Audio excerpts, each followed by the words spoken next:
Biz qurilish materiallarini bozor va do'kon narxlarini solishtirish uchun do'konga yetib keldik. Hozir biz barcha narxlarni solishtirib o'tamiz.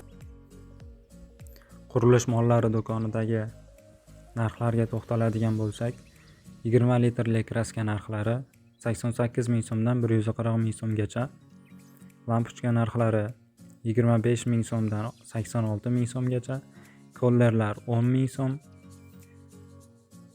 sement narxi 35 ming so'm, bir qopida 50 kilogramm bo'ladi. Mastroy 12 ming so'm, shpatlovka 27 ming so'm, rodbon 27 ming so'm, pena 75 ming so'mni tashkil qiladi.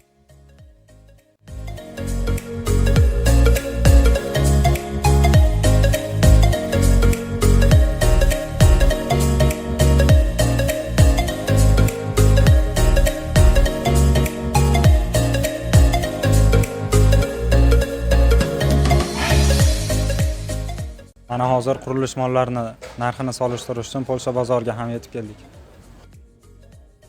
Bozordagi narxlarga keladigan bo'lsak, bozordagi narxlar qurilish do'konidagi narxlarga qaraganda birmuncha arzonroq. Misol uchun 20 kilogrammli kraska narxi Polsha bozorida 60 ming so'mdan 300 ming so'mgacha.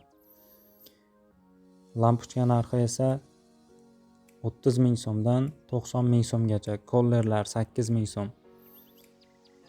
Sement 50 kilogrammli sement 30 ming so'm. Mastroy 10 ming so'm, shpatlovka 25 ming so'm, rodbon 25 ming so'm, pena 60 ming so'mni tashkil qiladi.